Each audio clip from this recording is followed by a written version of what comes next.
into operation and change the normal of the planes, you know, right now it's running along that curve. Well, if we didn't want the robot to roll over like that, at least it's not hitting itself in.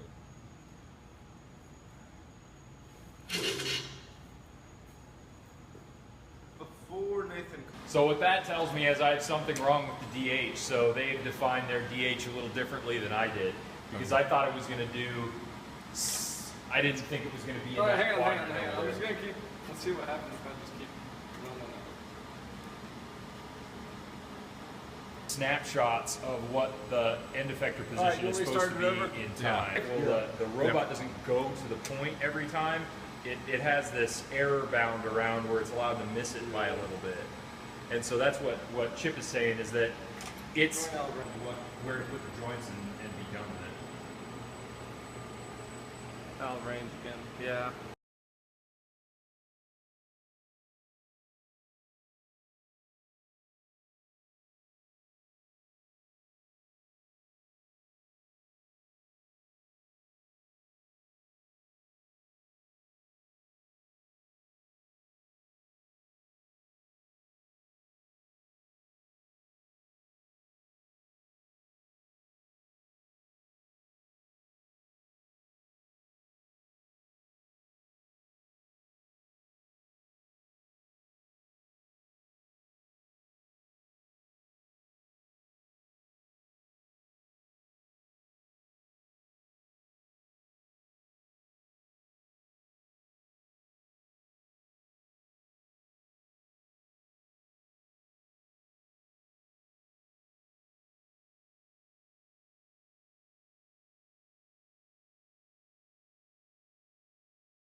So what I did to make this first simulation is I used the Xbox Kinect sensor and recorded the data coming in from the Kinect sensor in MATLAB to track my wrist motion, and then I attach a coordinate frame to my wrist and we make the robot mimic that motion. So we have a workflow to go from Kinect sensor to the robot, and MATLAB will output the file that I'm about to run. So if we cue this up here,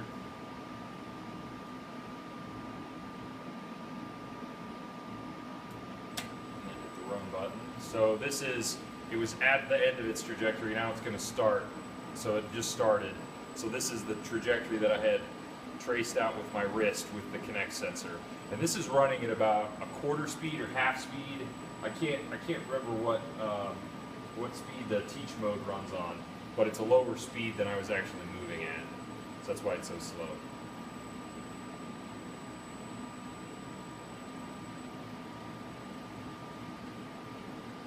These are the functions that I've been working on creating. The skeletal tracking Kinect takes the data from both cameras in the Kinect and stores the wrist orientation and position. This wrist H function creates the transforms that I need. This smoother function smooths out the trajectory, so that the Kinect is a noisy sensor, and the robot would be chattering all over the place if I didn't do this. So I spline fit the trajectories that we get so that they're nice and smooth and the robot isn't having a seizure as it moves through its motion. And then this scale path to robot takes and blows the simulation up so that it's the right size for the robot workspace. And you can change the parameters for scaling inside of here, but you have to be careful because this doesn't right now have knowledge of what the robot's work volume is, and so you can make it do things that the robot can't do. So you have to be a little careful when you play around with that. And then this MoveJ_compile function writes the rapid code file that'll actually run on the robot. And so right now I should be able to run this skeletal tracker and for however long I want, and it should output the rapid code file. So let's see if it works. So I'm going to, once this Kinect sensor starts up, so Kinect is logging data, and so I'm just going to do some kind of like simple wavy motion here for a few seconds, and then back over here.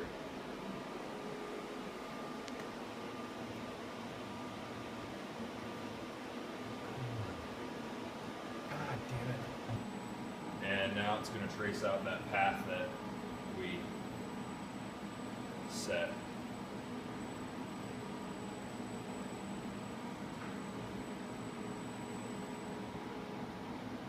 And that's the whole thing. It ran without error that time. So there might be a way to loop that. I'm not sure.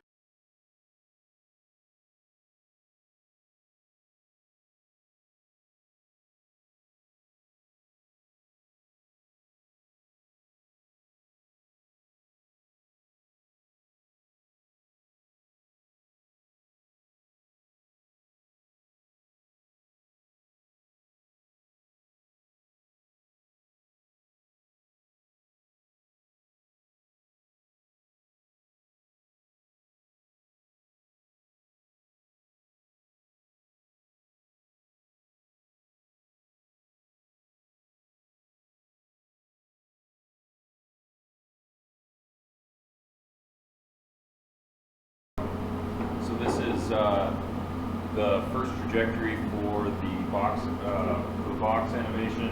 The orientation of the end effector here is a little skewed, so take it with a grain of salt. I've done 30 seconds here because it was hard to capture the motion that I wanted. With 10 seconds, I couldn't get the timing right. And so I did 30 seconds, so just chop out whatever you need. And make sure you tell me the frame number. So here we go.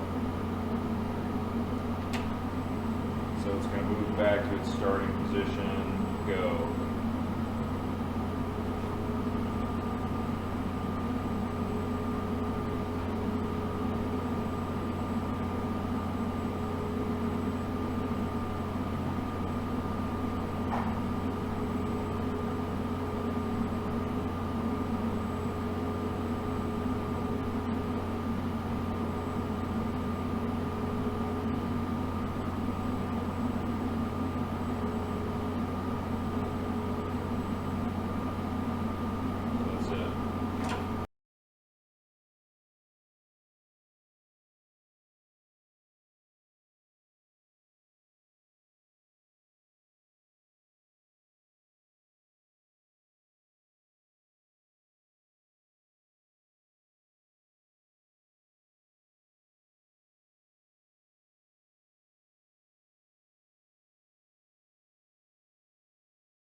So I have the digital input routed from this little board that I made to the robot controller, and when I push a little button on this board, it's going to trigger an interrupt on there that's going to tell the robot to move, and that same button press is going to be fed into the computer to start the video.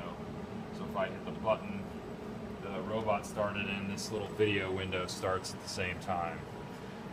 And if I hit the start button again, they start at the same time. The motion and the video start at the same time.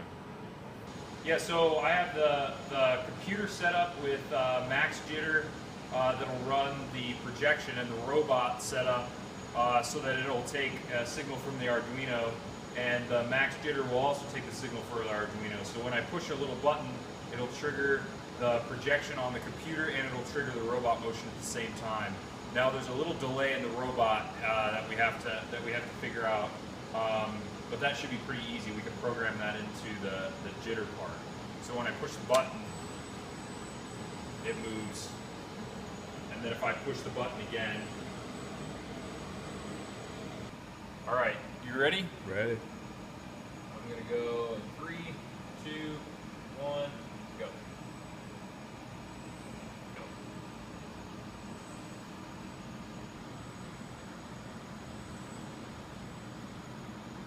All right, ready? Yep. 1, 2, 3.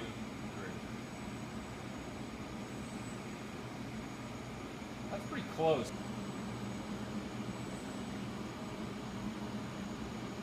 Do it one more time.